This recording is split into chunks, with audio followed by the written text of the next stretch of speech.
I pledge allegiance to the flag of the United States of America and to the republic for which it stands, one nation, under God, indivisible, with liberty and justice for all. Invocation by Assembly of God. Okay, not here. Roll call, please. Sabers. Here. Goldhammer. Here. Josher. Here. McCardle. Here. Barrington. Here. Batke. Here. Sharps. Smith. Here. Okay, we have a quorum. Approval of consent agenda items. Items appearing on consent agenda may be removed by a city council member for discussion at the beginning of formal agenda items. Is there anything you wish to remove or discuss? I will point out we do have a lot of volunteer appointments we are reappointing to the various boards. I will also point out that on L, it is 12th and 13th water main loop, not West Harmon Drive water main loop. Correct, Mr. Schrader?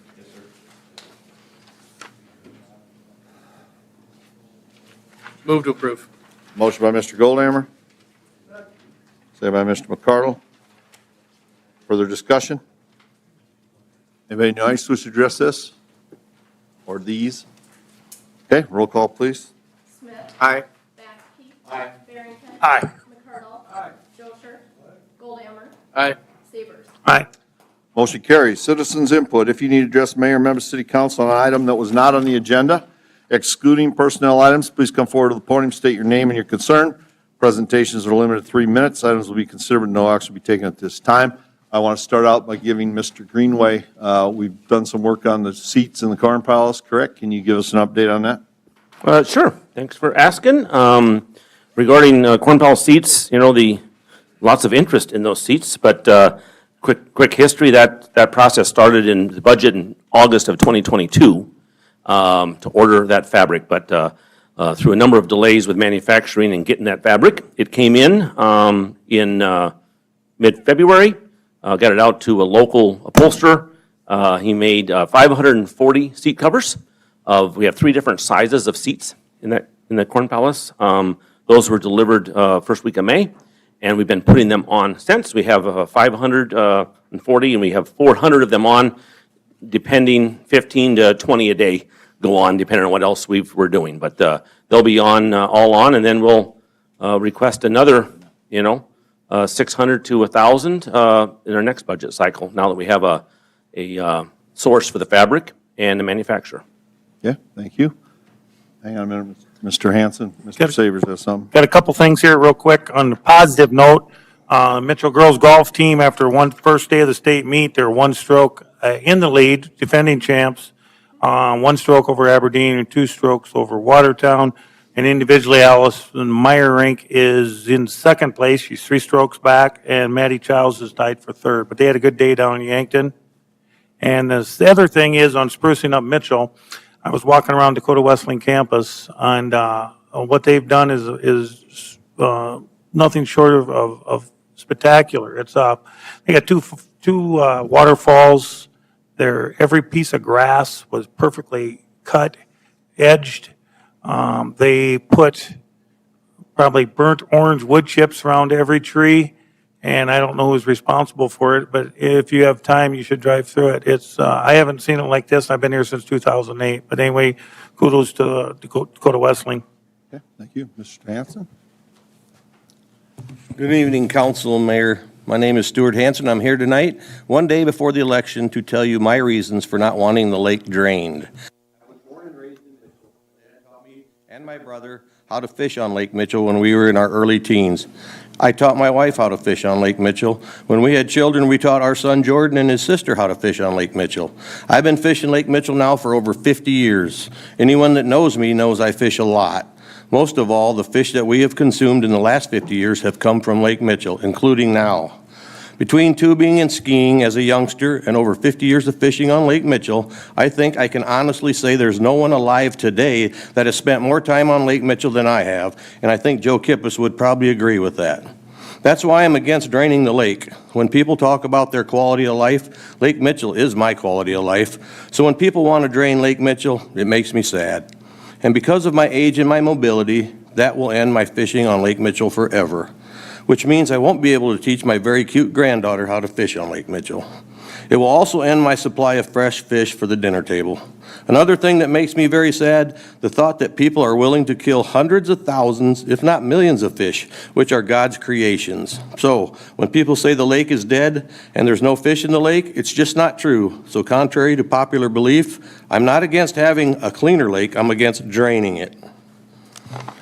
On a second note, I've had several people ask me why the city council gave the Friends of Firestill a $10,000 donation, which was the taxpayers' money, to kickstart their dredging fund, when apparently they didn't need it, considering all the money they've spent on yard signs, radio ads, billboards, and mailers.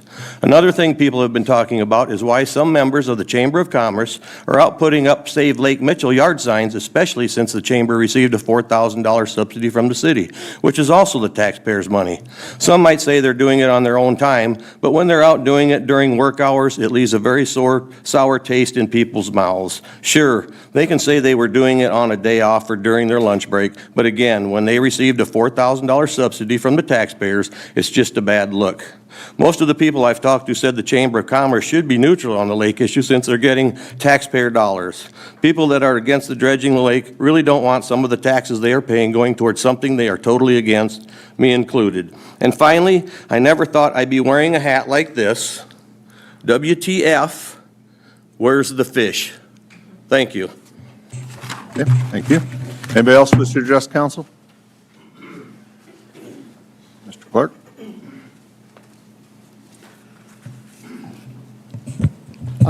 My name is John Clark, and I'm a 40-year resident of Mitchell, South Dakota. Although I've never lived on Lake Mitchell, my family has used the lake for fishing, swimming, boating, camping, and of course the 4th of July fireworks celebration. We used to have our company summer picnics at Lake Mitchell, and as a former chairman of Mitchell Economic Development, we used the lake as a recruitment tool for industry and medical staff. With the deterioration of the water quality, all these things are not possible anymore. And our lake is 100 years old with very little cost to the city as of today. It currently needs to be reinvested in for it to be used in the future. The city owns the lake. It owns 75% of the land around the lake. And as the city, we should take care of the assets that we own and not let them deteriorate to an unusable condition. Would we let that happen to Sanborn Street? Would we let that happen to the Corn Palace, for God's sake? We have studied the lake for at least the last 10 years at a cost of over $1 million. We currently have an $8 million savings in private donation pledges and a low interest rate long-term loan available. We can do this without raising taxes and still invest in the Corn Palace. If not now, when? The longer we wait, the more it will cost. The vote tomorrow is for the choice between letting our lake die or bring it back to a healthy lake that everybody can use. Vote yes to save the Lake Mitchell tomorrow. Thank you. Thank you.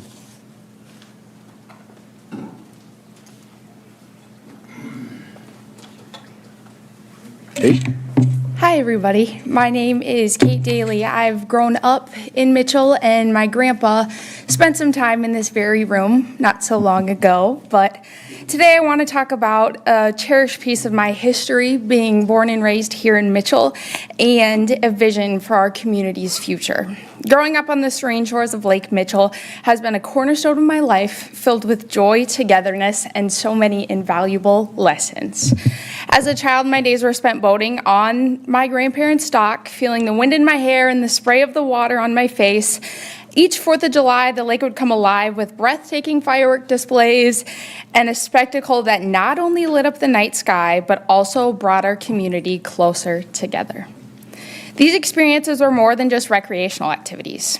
They were the backdrop to a deeper lesson instilled by my grandparents, the value of an open door policy. My grandparents taught me that our home by the lake was a haven for all. Friends, family, neighbors knew they were always welcome in the front door. The open door policy was a spirit of camaraderie and a sense of belonging that extended beyond our immediate family. It taught me the importance of hospitality, generosity, and the powerful connections that form when we embrace each other with open arms.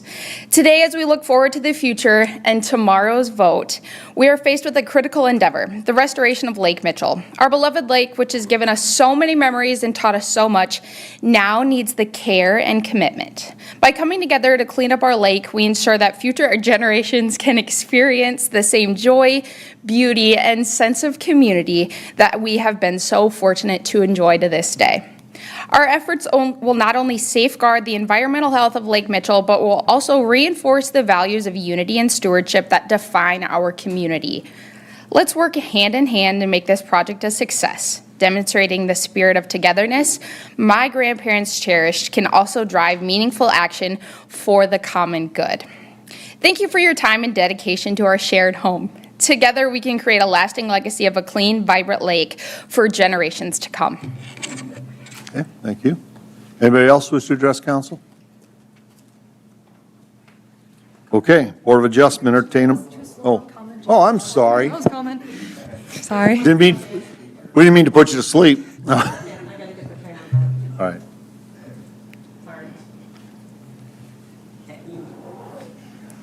Hi, I am Elizabeth with Mitchell Mainstream and Beyond. I just wanted to say thank you to everyone that came out for Memorial Weekend in Mitchell. We had 4,800 ribs eaten that day, full streets. Despite the weather even, people came out. We had over 40 volunteers that made it possible that day, multiple sponsors and entities across Mitchell that came together to just have a good old showdown on Main Street, and it was wonderful.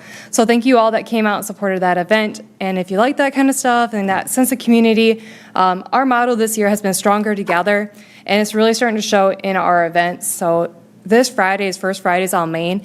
It's the garden party, which is called the Garden Party because we do the Habitat for Humanity.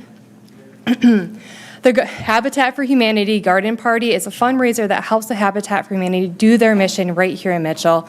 We're going to have that right in front of the Corn Palace. The show and shine, we welcome all makes and models. It's free entry, so if you have something you're proud of, there is no age limit on it. So if you just got your license and you think you got a cool truck, come park it down on Main. And then right in front of Main Street Mercantile is going to be the kids zone. There's going to be inflatables, dunk tanks, kid pedal pole, touch a tractor, hockey stuff, vendors all over the place. And of course, yard games and the kids zone as always. Come on out this First Fridays for First Fridays on Main, and thank you all for what you do. Thank you. Anybody else wish to address council? I'll give you some time to get up here. Okay, thank you. Board of Adjustment, entertain a motion for City Council to recess, sit as the Board of Adjustment.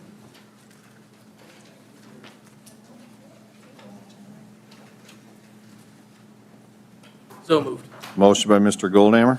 Second by Mr. Barrington. Further discussion? All those in favor of the motion signify by saying aye. Aye. Opposed, nay.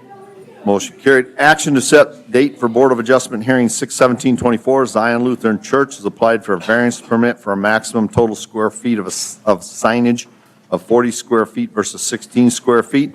This is located at 601, 605, and 611 East 4th Avenue, 620 East 3rd Avenue, existing church address. Legally described as lots 5 through 7, Block 32, Cooley and Guernsey Addition, City of Mitchell, Davis County, South Dakota. Said property is zoned R2 single family.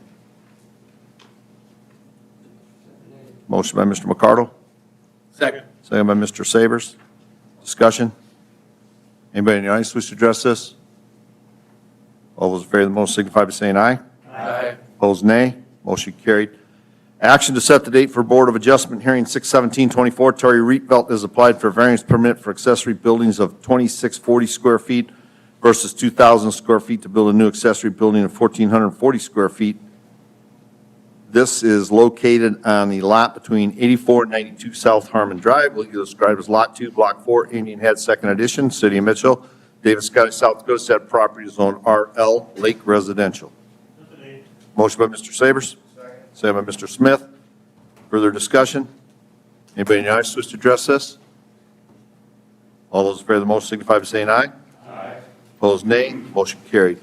Action to set the date for Board of Adjustment hearing 6/17/24. Arlen Shoes applied for conditional use permit for self-service storage facility with varying compartment sizes located at 1910 North Foster Street, legally described as the west 425 feet of 24 240, north 240.42 feet of Lot A2, except south 105 feet, all in Skyline Estates in the northeast quarter, Section 14, Township 103 North, Range 60 west of the 5th primary in Davis County, South Dakota. Said property zoned R4, high-density residential. Second. Motion by Mr. Barrington, second by Mr. McCardle. Further discussion? Anybody in the audience wish to address this one? All those in favor of the motion signify by saying aye. Aye. Opposed, nay. Motion carried. Entertain a motion for Board of Adjustment to adjourn City Council reconvene regular session. Motion by Mr. Barrington, Second. second by Mr. Goldhammer. Discussion? All those in favor of the motion signify by saying aye. Aye. Opposed, nay. Motion carried. Hearing and action on the application of the Exchange Club of Mitchell for a special event malt beverage and South Dakota farm wine license located at Cadwell Park for August 6 through August 18, 2024, for the State Amateur Baseball Tournament. Mr. Coster, any issues? Mayor and council, we have no concerns, recommend approval. Motion by Mr. McCardle. Second by Mr. Savers. Further discussion? Anybody in the audience wish to address this? All those in favor of the motion signify by saying aye. Aye. Opposed, nay. Motion carried. Action to award bid for North Harmon Sewer Outfall Project 2023-06. Mr. Schrader. Yes, Mr. Mayor, Council. Bids were opened on May 22nd in City Hall Council Chambers at 1:30. 4 bids were received. The low bid was by Halmy Inc. for $3,229,884.25. The bid tabulation is attached for more information. Jacob Sonny, a professional engineer with SPN and Associates, has reviewed the bids to ensure they are complete and correct. This project is the last project to bid as an overall state revolving fund loan package. Below is a summary of those current funding packages with actual project costs. We did end up over budget overall on these projects. We do have sufficient funds within our enterprise fund to cover those overages. This project itself will eliminate 2 lift stations, one out by the airport and one on North Harmon, which will take that sewer by gravity now. So with that, staff does recommend awarding the project to Halmy. The bid shall be contingent on DANR approval, and I can answer any questions you may have. Okay. I've got a question, Go Joe. ahead, Mr. Smith. You mentioned enterprise funds, and I think everybody up here, sitting here, understands what an enterprise fund is, but maybe some people out in the public aren't quite familiar with, we don't have very many of them at the city, but we do have a few, and I don't know, maybe Stephanie wants to hop in too, but can you kind of just explain the difference between a general fund and an enterprise fund? You want to start, Stephanie, or you want me to start?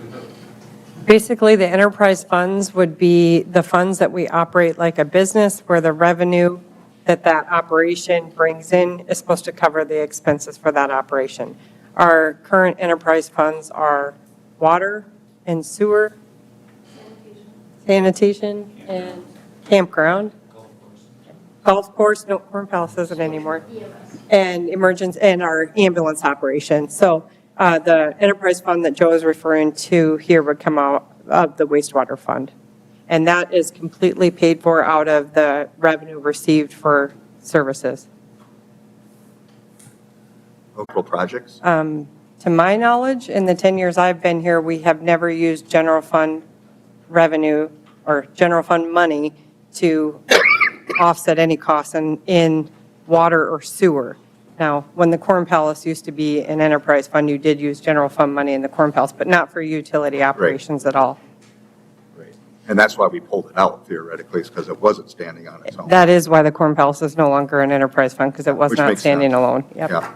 So when I hear commercials on the radio and also some information in the paper that says we should have used general fund to go into an enterprise fund, are you aware of any city that has ever done that for a project? I guess not that I'm aware of, especially because projects like this one, we're getting an SRF loan. And part of that loan application, you have to show that the fund can cover the cost of the project.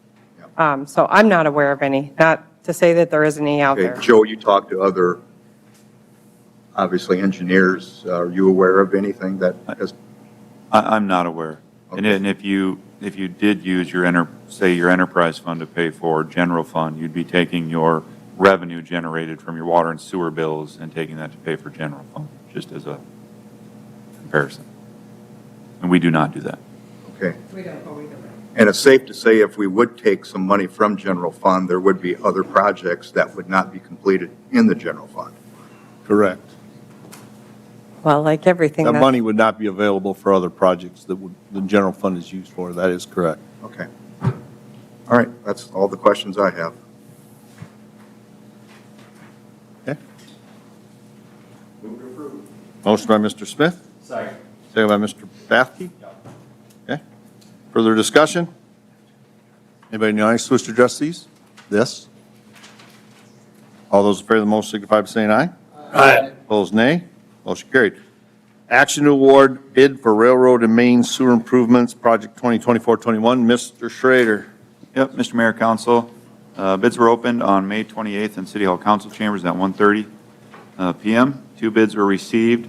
Schoenfelder Construction was the low bid at $284,525.50. Schoenfelder Construction is also completing the Main Street and Railroad Streetscape project. So there should be some cost savings since they are doing both of these projects now. Project cost is over the engineer's estimate, but there's anticipated cost savings, like I said. This sewer project will eliminate the sanitary sewer main that currently runs under the depot, so that is a major plus for us. So with that, staff recommends awarding the bid to Schoenfelder Construction. I can answer any questions you may have.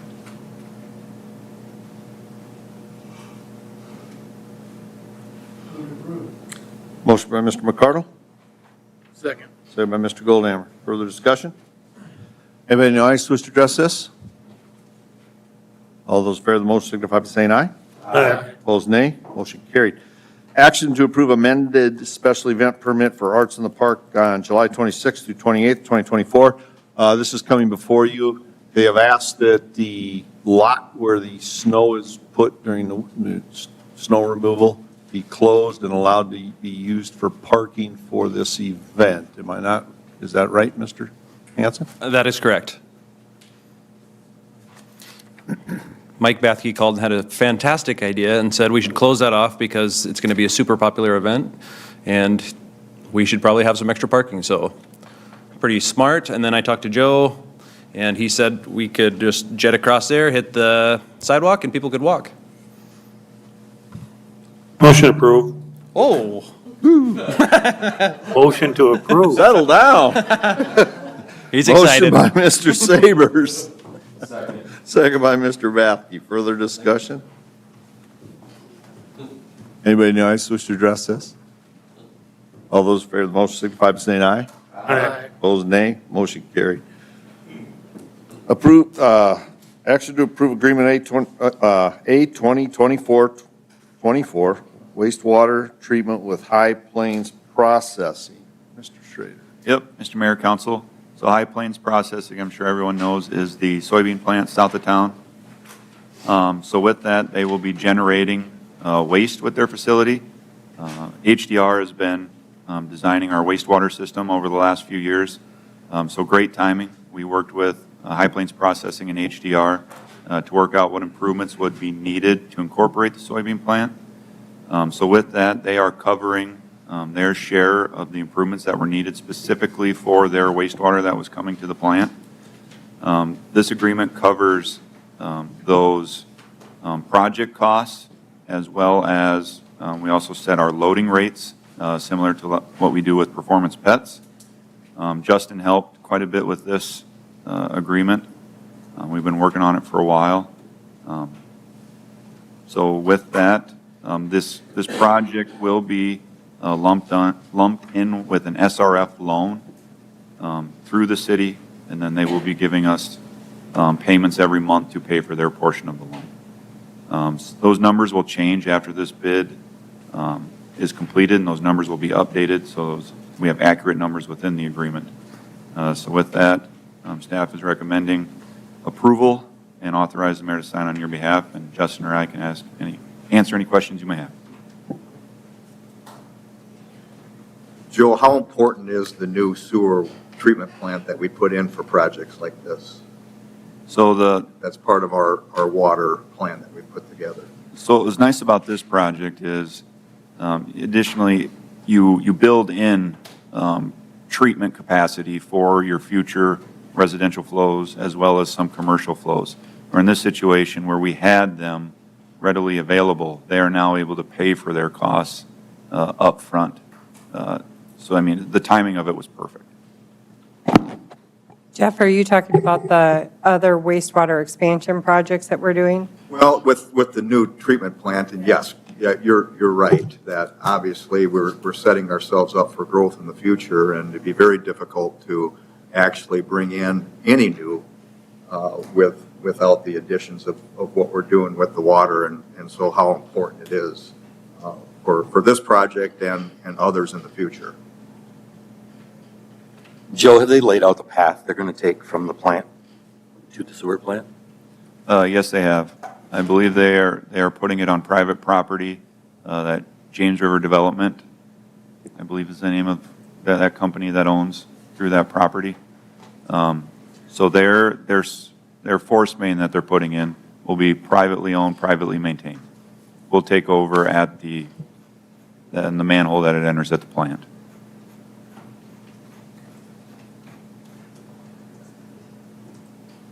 Okay, further questions? So Joe, how long have we been planning and working on these new water projects? Can you remember how far back, the number of years it's been? So the first SRF application was in December of 2021.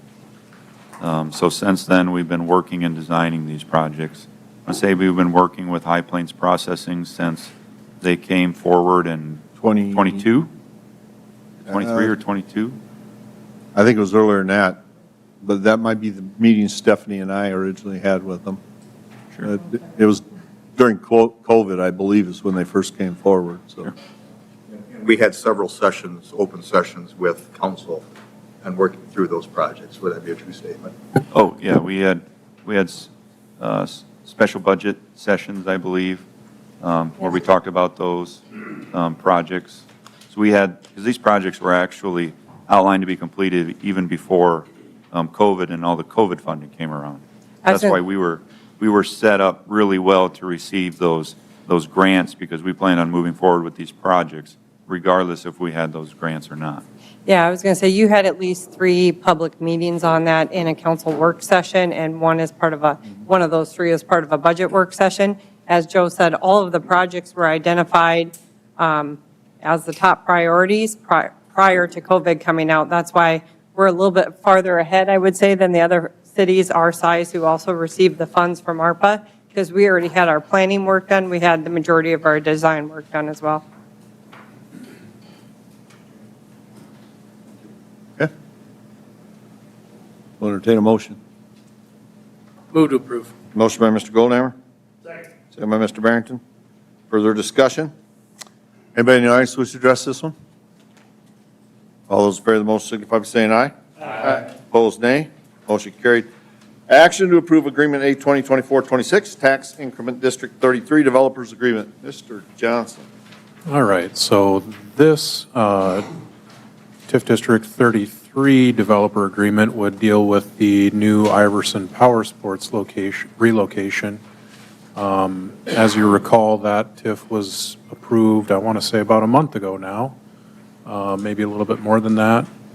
And just basic background on these developer agreements, really all they're doing is laying out a couple of additional terms as to how those TIF proceeds are going to be paid over to the developer. So really, they're standard form documents almost at this point. You just kind of change the developer name and the relevant details. So if there are any questions, I can open it up. Otherwise, you'll hear some of the same stuff for me here on the next agenda item.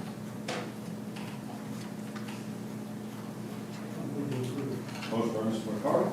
Second by Mr. Sanders. Further discussion? I'm off. Further discussion? Anybody in the audience wish to address this? All those in favor of the motion signify by saying aye. Aye. Opposed, nay. Motion carried. Action to approve Agreement A 2024-27, Tax Increment District 34 Developers Agreement. Mr. Johnson? All right, so as you just heard, this is developer agreement, basically lays out some additional terms as to how the TIF proceeds would pass through to the developer.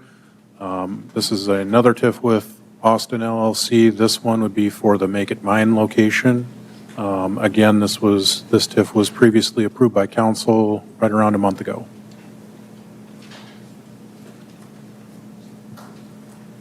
Move to approve. Motion by Mr. Smith, Second. second by Mr. Goldammer. Further discussion? Anybody in the audience wish to address this? Are you coming to address this one, or are you waiting for the next one? I'm going to be here for both. Okay. Okay, yeah. Fire away. You thought I was jumping the gun. Yeah, I did. Terry Saber's here. Right. Yep, Make It Mine. I think it's only fair that, we passed the TIF and now we're doing the developer agreement, that we should recognize the Austin Group for their confidence in Mitchell and their willingness to not only expand one building, but create another one that we have a real need for in the power sports business. And in that light, creating 12 more positions. And as I was sitting out here thinking, we talk about the High Plains, the bean plant, I would call it the soybean plant, and there's 60 or 70 positions. I mean, that's great news in that we can grow Mitchell. The only problem that we have is how are we going to find housing for them? In the last 2 weeks, I've had discussion after discussion after discussion that they cannot find houses. Just today at Trail King, this guy says, I can't find a house in that lower price range. So I just want to make sure that everybody knows that there is really still a need, and there's a lot of the public that does not realize that there's a need out there too. So, but congratulations to Iversons, and I just wanted to point that out. Thank you. Anybody else wish to address this? Okay, all those in favor of the motion signify by saying aye. Aye. Opposed, nay. Motion carried.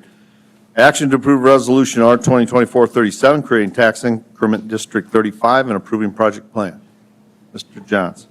All right, well, we can't get enough tax increment stuff tonight, so. This tax increment district number 35 would relate to a proposed affordable housing unit.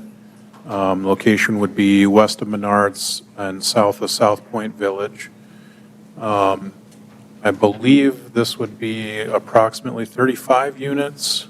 The intended price point for these is actually lower than what we would typically require for affordable housing type TIFs. That's an 80% median household income. These ones, they're actually shooting for the, I believe, 40 to 60% range. So a little bit more about the TIF itself. The request for the TIF is approximately $675,000. And if you look at the project cost breakdown, they have eligible project costs over 1.2 million. Again, the limiting factor there is the amount that the TIF is likely to generate over those 20 years. So you can see that the amount that they're asking for is significantly less than the amount of costs that would be eligible for the project. Staff did meet and review the project plan. It did feel that it did meet all of the state statutory requirements and the requirements of our local TIF handbook. It does include the standard terms in regards to the developer's agreement, the legal terms. It has language in there regarding the grant pass-through and ensuring that that does not count against the city's constitutional debt.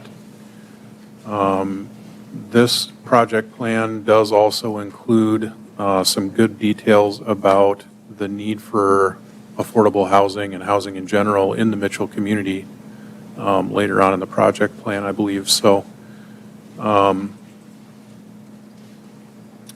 think that probably gives a good background.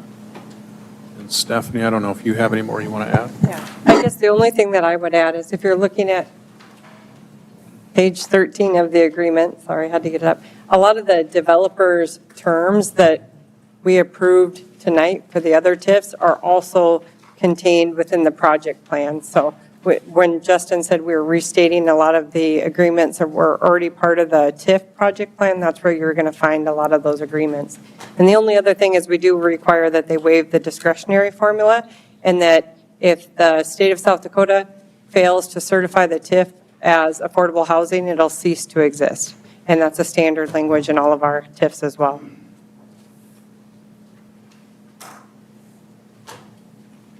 And the Motion by Mr. McCardle. Second. Second by Mr. Sabers. Was that you? Yep, yep. Okay, by Mr. Sabers. Further discussion? I know we do have the developer here. Yeah, come on up. Come on up, Mr. Simpson. Terry Sabers, President of Mitchell Area Housing. We are the sponsoring nonprofit general partner, I had to get that right, for the Copper Flats project with Lloyd Construction and Copper Flats LLC. As just to remind, it is a 35 unit, and yes, there are specific units that are designated for 40% of income, 50% of income, and 60% of income. So that's all laid out in the agreement, substantial agreements with South Dakota Housing. And this is a low-income housing project to add to our offerings of Mitchell Area Housing to the Mitchell community. This project helps us reach a segment of the city that is not helped with either the single-family homes we're building or the income-based home rehab grants that we offer. This project will fill a need in the lower-income population in Mitchell, and there is a need in the studies. The units are nearly full in Mitchell. And this project does meet all the state requirements, and with today's construction costs, this TIF is critical to making this project possible. It probably would not be possible without the TIF. Also got Kellen Erpenbach from Lloyd Companies, and he happens to be a DW graduate, is here, and Skylar Mickelson from Morgan Thielen, if there's any project questions. If you would, the developer, oh, thanks. Yep. The developer during the planning and zoning issue that this came before had quite an aggressive construction schedule. Could he address that to everybody when it might be done?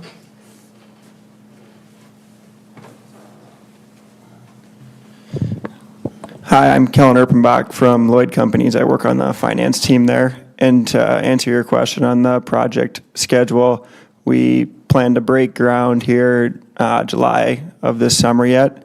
The project takes a year to build, so we would plan to have completion of the project summer of 2025.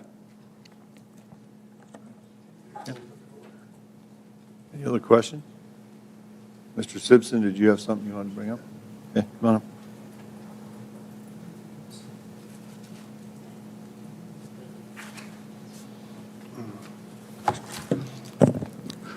Thank you, Mayor. Good evening, members of the City Council. My name is Steve Simpson, and I come here in opposition to the resolution.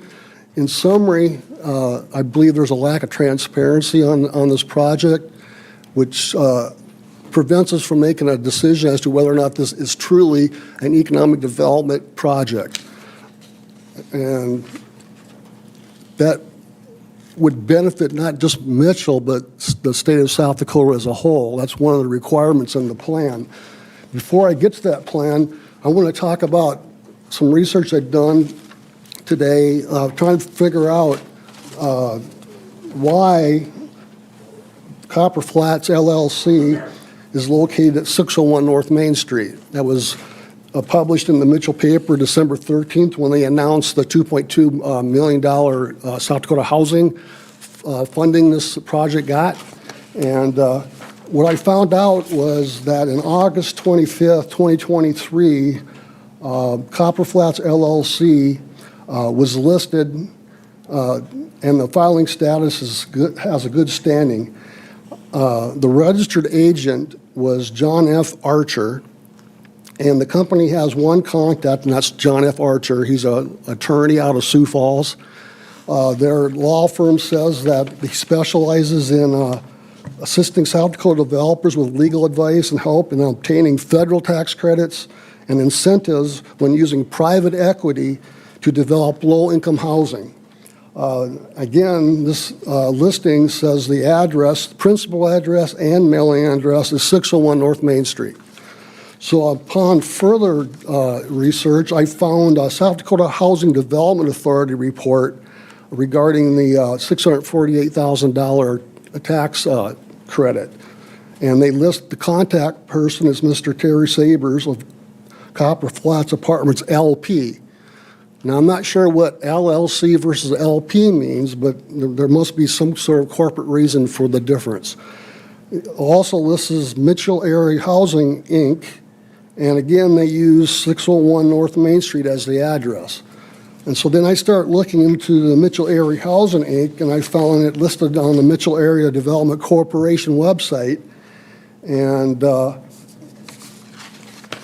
board of members includes President Terry Sabers as of 2022, 2023. I'm not sure what the status is today, but the president is Terry, and the secretary treasurer was the head of the Chamber of Commerce, Jerry Beck.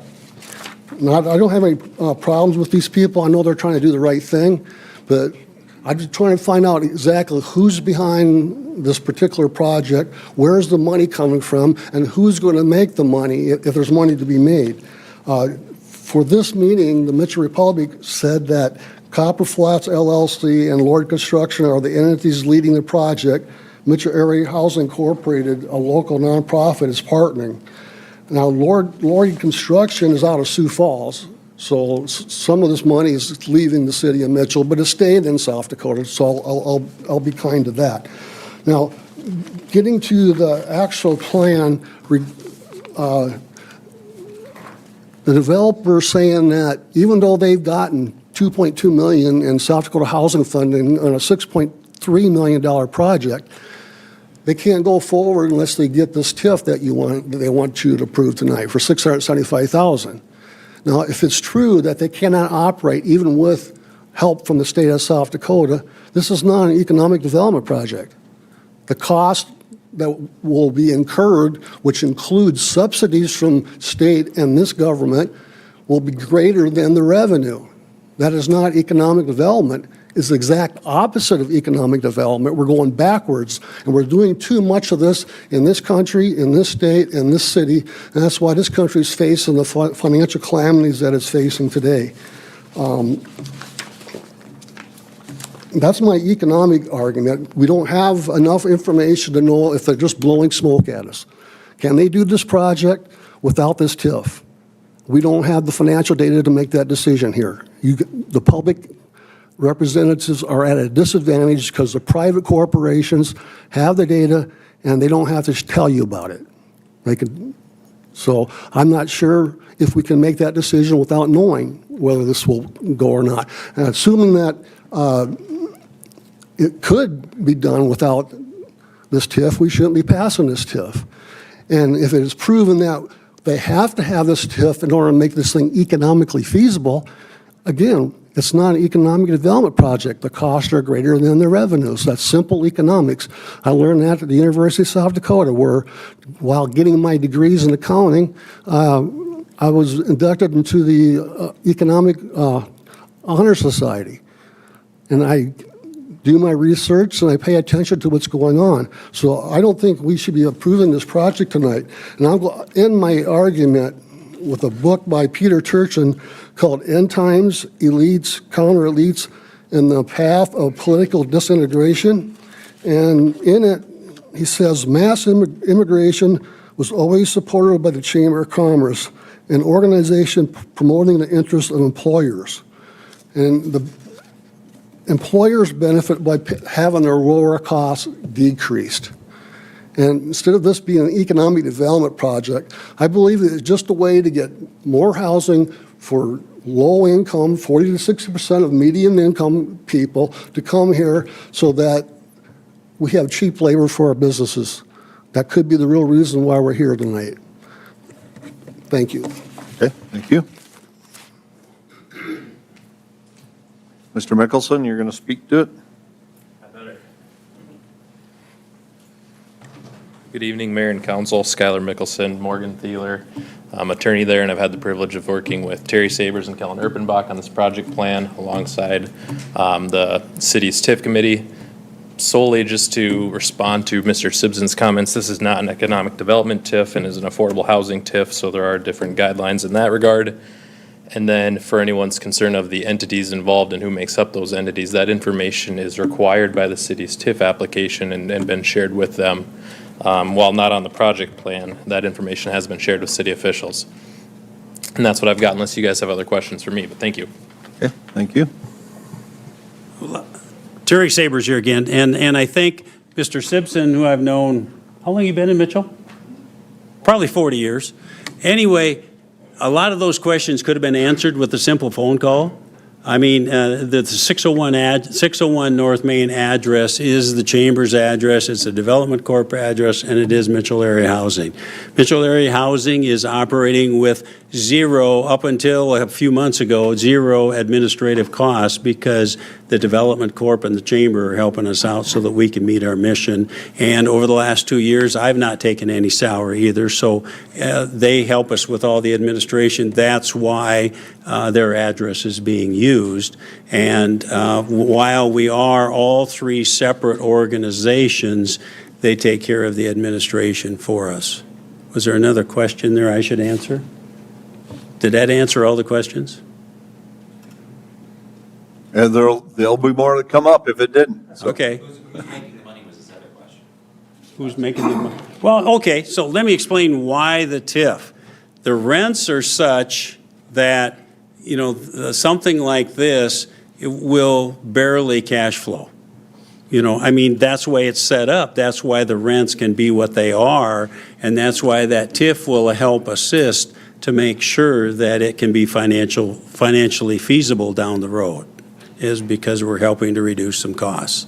So, Terry, you can correct me on this if I'm wrong, but I believe the South Dakota Housing Authority, that was a loan, not a grant. correct. So it's not money that they just got from South Dakota Housing. It's still a loan that they're having to pay back, which, just wanted to make that clarification. But they are zero, some of them are 0% loans, just to help get some of the low-income housing where it's needed.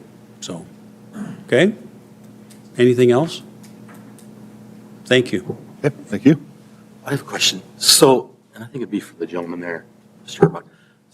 So once the loan is paid off, am I right to say you can convert them from low-income apartments to just regular apartments? Our TIF requirements would not allow that to happen So it's forever low-income? until the TIF is expired. That's what I'm saying. Once the TIF expires, so 20 years, you could convert this to just regular apartments. The rent could be whatever going rate was at that time. So on our application with the state, we elected to extend the affordability requirement, which makes the low-income rent in place for 30 years.